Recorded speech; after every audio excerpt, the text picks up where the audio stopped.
কুড়িগ্রামে ৩ শিক্ষার্থী নিয়ে শুরু হওয়া নূরে মদিনা একাডেমিতে এখন ৪ শতাধিক শিক্ষার্থী। কুড়িগ্রাম পৌরসভার পূর্ব মুন্সিপাড়ায় ২০১২ সালে মাত্র ৩ শিক্ষার্থী নিয়ে যাত্রা শুরু করে নূরে মদিনা হিফজুল কুরআন একাডেমি। সময়ের ব্যবধানে বর্তমানে প্রতিষ্ঠানটিতে প্রায় ৪ শতাধিক শিক্ষার্থী অধ্যয়ন করছে বলে জানিয়েছে কর্তৃপক্ষ। আসসালামাইকুম রহমতুল্লাহ। নূরে মদিনা হিফজুল কোরআন একাডেমি আমি ৩টা ছাত্র নিয়ে ২০১২ সালে শুরু করি। তো আলহামদুলিল্লাহ এখন পর্যন্ত আমাদের ছাত্রের সংখ্যা ৪০০ জন, আমাদের শিক্ষক কর্মচারী ৪২ জন হবে। প্রতিষ্ঠান সূত্রে জানা যায়, শুরুতে ছোট পরিসরে হিফজুল শিক্ষার কার্যক্রম চালু হলেও বর্তমানে আরবি শিক্ষার পাশাপাশি জেনারেল শিক্ষাও পরিচালিত হচ্ছে।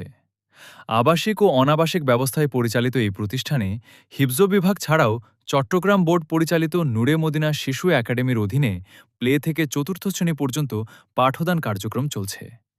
এছাড়াও প্রতিষ্ঠানটির কয়েকটি শাখা রয়েছে বলে জানিয়েছে সংশ্লিষ্টরা। বর্তমানে এখানে প্রায় ৪২ জন শিক্ষক ও কর্মচারী কর্মরত আছেন। স্থানীয়দের মতে শিক্ষা কার্যক্রমের পাশাপাশি কর্মসংস্থান সৃষ্টিতেও ভূমিকা রাখছে প্রতিষ্ঠানটি। প্রতিষ্ঠানের সন্তান অধ্যয়নরত কয়েকজন অভিভাবক জানান, ধর্মীয় শিক্ষার পাশাপাশি সাধারণ শিক্ষার সুযোগ থাকায় তারা সন্তানদের এখানে ভর্তি করাচ্ছেন। আবাসিক ব্যবস্থাপনা ও নিয়মিত তদারকিও তাদের কাছে ইতিবাচক দিক হিসেবে বিবেচিত হচ্ছে। প্রতিষ্ঠাতা পরিচালক আলহাজ হাফেজ মোহাম্মদ আকরাম হুসাইন বলেন, আমাদের দুটো শাখা রয়েছে, একটা আবাসিক যেখানে আমরা দ্বিতীয় শ্রেণী থেকে নিয়ে নবম শ্রেণী পর্যন্ত হিফজের পাশাপাশি আমরা জেনারেলও শেখাচ্ছি, এবং আমাদের অনাবাসিক শাখা আরেকটি আছে, সেটা চট্টগ্রাম বোর্ড পরিচালিত। সেখানে অনাবাসিক প্লে থেকে নিয়ে চতুর্থ শ্রেণী পর্যন্ত সেখানে ছাত্রছাত্রী রয়েছে।